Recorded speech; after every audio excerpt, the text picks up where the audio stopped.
حضرت علی مرتضیٰ شیر خدا کرم اللہ تعالیٰ وجہ الکریم جو امت المسلمین اور مسلمانوں کے چوتھے خلیفہ تھے، آپ کے دور خلافت میں ایک فاسق شخص کا انتقال ہوا جو فاسق بھی تھا، گناہگار بھی تھا، بدکار بھی تھا، زانی بھی تھا، بے نمازی بھی تھا، شرابی بھی تھا، ہر قسم کے گناہ وہ کیا کرتا تھا۔ جب اس شخص کا انتقال ہوا تو جب محلے والوں کو پتہ چلا کہ یہ شرابی ہے، یہ زانی ہے، یہ گناہگار ہے، یہ بدکار ہے، تو سارے محلے والوں نے حضرت امیر المؤمنین حضرت علی مرتضیٰ شیر خدا کرم اللہ تعالیٰ وجہ الکریم کے پاس چلے گئے۔ آپ سے یہ شکایت کی کہ یہ امیر المؤمنین، یہ جو بندے انتقال ہوا ہے یہ گناہگار ہے، فاسق ہے، فاجر ہے، بدکار ہے، اب اس کا کیا کریں؟ تو امیر المؤمنین نے ارشاد فرمایا کہ اس کے گھر میں کوئی وارث ہے؟ تو محلے والوں نے کہا کہ اس کے گھر کا کوئی بھی وارث نہیں ہے۔ تو حضرت امیر المؤمنین علی مرتضیٰ شیر خدا کرم اللہ تعالیٰ وجہ الکریم نے ارشاد فرمایا ایک کام کرو، جب اس کے گھر کے کوئی افراد ہی نہیں ہے تو اس کو دفن کر دو، اس کی تجہیز و تکفین کر کے اسے دفن کر دو۔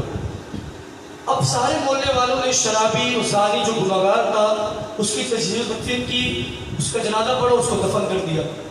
دفن کرنے کے بعد اب اس شرابی، وہ جو زانی گناہگار بدکار تھا، اس کی جو ایک ماں ہے، اس کی ماں کو جب پتہ چلا کہ میرے بیٹے کا انتقال ہو گیا اور کسی نے میرے بیٹے کی چہرے کی زیارت نہ کرائی، تو ماں روتی ہوئی چڑھاتی ہوئی حضرت امیر المؤمنین علی مرتضیٰ شیر خدا کرم اللہ تعالیٰ وجہ الکریم کے پاس آئے اور کہا کہ امیر المؤمنین آپ نے ناانصافی فیصلہ کیا۔ تو امیر المؤمنین نے عرض کی میں نے آخر ایسا کیا فیصلہ کر دیا؟ کہا میں جس کو آپ نے دفن کیا، جس کو آپ نے کفن و دفن کر کے دفنا دیا، میں اس کی ماں ہوں۔ وہ شرابی ہے لیکن میں اس کی ماں ہوں، وہ زانی ہے لیکن میں اس کی ماں ہوں، وہ بدکار ہے لیکن میں اس کی ماں ہوں، وہ گناہگار ہے لیکن میں اس کی ماں ہوں، وہ ہر قسم کی گناہ اس نے کیا ہے لیکن میں اس کی ماں ہوں۔ آپ نے میرے بیٹے کی چہرے کی زیارت کیوں نہیں کرائی؟ تو حضرت المؤمنین پریشان ہو گئے کہ مجھے تو محلے والوں نے کہا تھا کہ اس کی کوئی وارث نہیں ہے، اس کی کوئی باپ اور ماں نہیں ہے، تو میں نے دفنا دیا۔ تو جب محلے والوں کو بلایا گیا تو محلے والوں سے کہا کہ محلے والوں تم نے تو مجھے کہا تھا کہ اس کی کوئی ماں نہیں ہے، باپ نہیں ہے۔ تو محلے والے بھی پریشان ہو گئے کہ ہمیں تو نہیں معلوم اس کی کوئی ماں بھی ہے۔ اب ماں چلانے لگی، رونے لگی کہ نہیں میں یہاں سے نہیں جاؤں گی، جب تک مجھے اپنے بیٹے کی چہرے کی زیارت نہ کراؤ میں یہاں سے نہیں جاؤں گی۔ اب حضرت بڑی پریشان ہو گئے کہ اماں جی اب اس کی تو تجہیز تکفین بھی ہو گیا، اس کا جنازہ بھی پڑھ لیا گیا، اس کو تو دفن بھی کرا دیا گیا، اب چہرے کی زیارت کیسے کراؤ؟ فرمایا نہیں میں ماں ہوں، وہ جیسا بھی گناہگار ہے میرا بیٹا ہے، بدکار ہے میرا بیٹا ہے، فاسق ہے میرا بیٹا ہے، جو بھی ہے بیٹا تو میرا ہے۔ تو کہا کہ نہیں مجھے اس اپنے بیٹے کی چہرے کی زیارت کراؤ۔ اب حضرت المؤمنین نے فیصلہ کیا کہ اے محلے والوں جس طرح تم نے دفنایا ہے اسی طرح جا کے اس کے قبر کو کھولو اور اس کی ماں کو اس کی چہرے کی زیارت کراؤ۔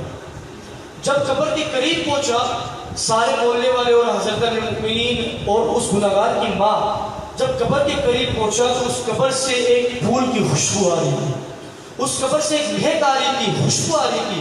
حضرت المؤمنین پریشان ہو گئے، آخر یہ کیسا گناہگار ہے، کیسا بدکار ہے، کیسا فاسق ہے، کیسا شرابی ہے، اس کی قبر سے خوشبو آ رہی ہے، اس کی قبر سے ایک مہک آ رہی ہے۔ تو سارے محلے والے بھی پریشان ہو گئے۔ تو ہم نے المؤمنین نے حکم دیا کہ محلے والوں سے قبر کو کھولو۔ تو جب اس کی قبر کو کھولا گیا، اس کی قبر کو جب کھولا تو اس کے کفن سے ایک مہک کی خوشبو آ رہی تھی، ایک مہک آ رہی تھی، خوشبو آ رہی تھی۔ حضرت المؤمنین پریشان ہو گئے، آخر یہ کیسا گناہگار ہے، کیسا بدکار ہے، کیسا فاسق ہے؟ ہم نے تو روایتوں میں سنا ہے کہ گناہگار کی قبر میں عذاب ہوتی ہے، ہم نے روایتوں میں سنا ہے جو شرابی ہوتا ہے اس کی قبر میں تو عذاب ہوتی ہے، جو زانی ہوتا ہے اس کی قبر میں تو عذاب ہوتی ہے، جو بے نمازی ہوتا ہے اس کے قبر میں تو عذاب ہوتی ہے۔ آخر یہ کیسا گناہگار ہے، کیسا فاسق ہے کہ اس کی قبر سے خوشبو آ رہی ہے، اس کے کفن سے خوشبو آ رہی ہے، یہ کیسا گناہگار ہے؟ تو حضرت المؤمنین نے محلے والوں سے کہا کہ بھائی یہ کیسا گناہگار ہے؟ ابھی تو کفن بھی نہیں ہٹایا گیا، ابھی تو صرف ہم نے قبر کھودا کہ قبر سے مہک آ رہی ہے، خوشبو آ رہی ہے۔ تو جب چہرے سے کفن کو ہٹایا گیا تو اس کا چہرہ چودھویں کی چاند کی طرح چمک رہا تھا۔